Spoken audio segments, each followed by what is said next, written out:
So you've written this book with the very famous James Patterson, Yes. and it's called, hold on a second, I want to make sure I have it here. It's called The Idaho Four, An American Yeah. Tragedy. Okay, again, by Vicky Ward. My guest today, Vicky Ward, and James Patterson, everybody knows. And you've interviewed, my understanding is over 300 people to try to get to the bottom of some new facts around these horrific murders. And one of the things you've managed to confirm, you tell me what the big news items are, but is that you do believe that Maddie Mogen was the target. That's the target. Yes.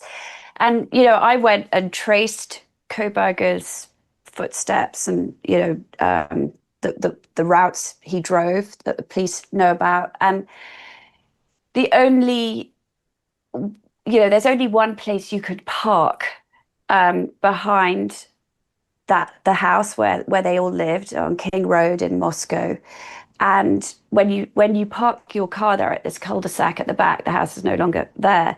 But when it was there, you had a direct view really onto one person's bedroom, and that was Maddie Mogen. And in fact, I went there one time with a young woman and friend of theirs who lived next door, a woman called Lexi Pattinson, and she would say that she would come out to her car most evenings, 'cause that's where she parked her car, and they all had the lights on, glaring brightly, never thinking that anyone would be watching from the road, and that she would see most evenings Maddie in the window at her vanity, curling her hair, doing her makeup, and it used to make this young friend of theirs smile. And of course, she no longer was smiling when she thought that it appeared from the police report that Bryan Kohberger would have been sitting in his car watching the house at least 12 times prior to the night of the murders in November the 13th, 2022. So And would that have was a known thing. exactly what room she was in Yeah. and where to And go I when think, he entered. yes. And then it seemed from the social media digital footprint that he had, he had slipped into the DMs of all three of the women, but the only one of them who he really liked the photos and all the rest of it of by herself was Maddie. If he liked Oh pictures of wait, so that's Kaylee or that's new. I did not know that. He actually yes, did so slip into the DMs of the other yes, of yes, who? no, that is in there. That is in the court record. But my understanding from some of the families is that, so for example, while he might have liked pictures of Kaylee, Maddie's best friend, it was always with when Kaylee was in pictures with Maddie. Maddie was, I think, the only one who there were pictures of her solo that he clearly had an internet relationship with. Whether or not he had met her in person, the close friends, I say this in the book, the very close friends, including the young woman and her boyfriend who actually found the bodies inside the house the next day.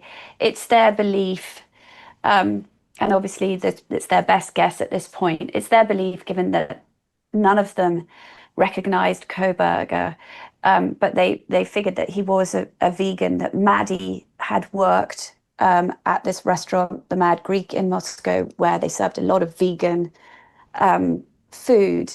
And she was devastatingly pretty, blonde. And it's their best guess that people were always asking her out.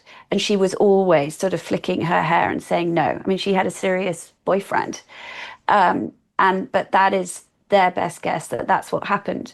I do also detail in the book how Kohberger, because he was a criminology PhD student, he had studied serial killers and spree killers, and he'd studied Ted Bundy, but he'd also studied, when he was a psychology major as an undergrad at DeSales University, he'd studied a guy called Elliot Rodger, who was sort of hero of the incel movement, the involuntary celibate movement.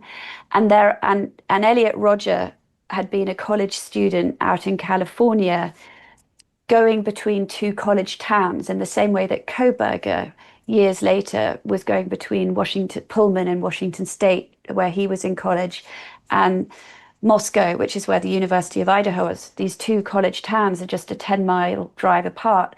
Back in 2014, this guy, Elliot Rodger, was a college student out in Santa Barbara, and he made all these videos and wrote a manifesto of how he was going to go out and murder the sorority girls who had rejected him. He wrote that he was going to take revenge on his childhood best friend called Maddie. And there are a lot of striking similarities between what Elliot Rodger went and did, and Elliot Rodger's misogynistic views of women, and Bryan Kohberger's. I mean, the Yes. other thing I think the We book talked about details. that a bit. Keep going. Yeah, well, it shows, I think, how when Kohberger got to Washington State University, I mean, this is a guy who'd overcome heroin addiction, and he'd come from, extreme poverty. So you would think that to overcome all of that and arrive at a prestigious university to get a PhD in criminology, that this ought to be the apex of your career. But it all very quickly goes really wrong for Bryan Kohberger, because he is unable to keep his heinous views of women to himself, both in the classroom and outside of him. And I sort of show in the book how his tenure there, he completely unravels as he gets hauled in front of the administration again and again and again. And it's very clear that by the time he commits the murders, he knows it's game over at Washington State University. He's lost his teaching position and therefore his funding. He's basically not going to be welcome back there. And Nothing left to lose. He's got nothing left to lose. That's exactly right. Except to try and commit, in his twisted mind, the perfect crime. And I think the book explains also how the investigators, it almost was the perfect crime. His one mistake was leaving the knife sheath by Maddie Mogen's bed with the DNA on it.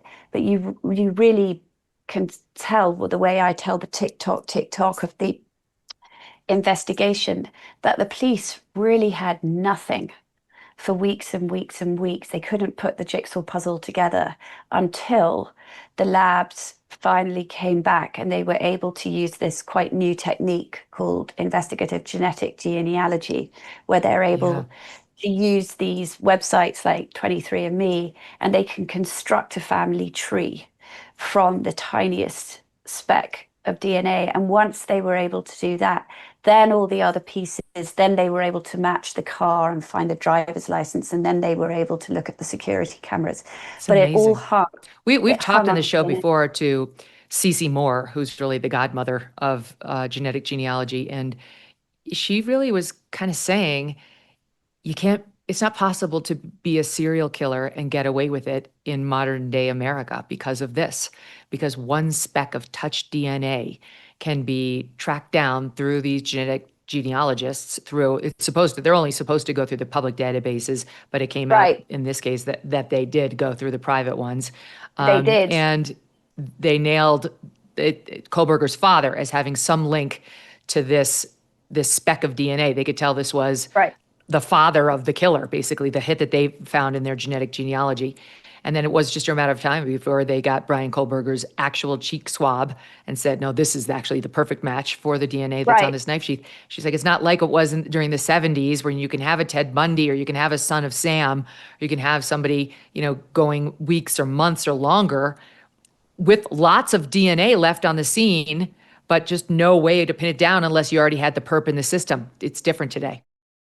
Since President Trump was sworn in, his administration has made enormous progress at a breakneck pace. But don't forget, while they're moving mountains for the good of the nation, you've got your own personal savings to worry about. And one of the best ways to look after your savings is through diversification, particularly with gold, like from Birch Gold Group. In the past 12 months, the value of gold has increased by 40%. OMG. Central banks continue to bolster demand for gold by buying in record quantities. Global instability and tension is high, and Birch Gold makes owning physical gold extremely easy. Easily convert an existing IRA or 401k into a tax-sheltered IRA in physical gold, or buy some to store in your home safe. Just text MK to the number 989898 and Birch Gold will send you a free info kit on gold. There's no obligation, just useful information. With an A+ rating from the Better Business Bureau and tens of thousands of happy customers, take control of your savings today. Text MK to the number 989898. Thanks so much for watching. If you like what you just saw, hit the subscribe button for more clips and full episodes.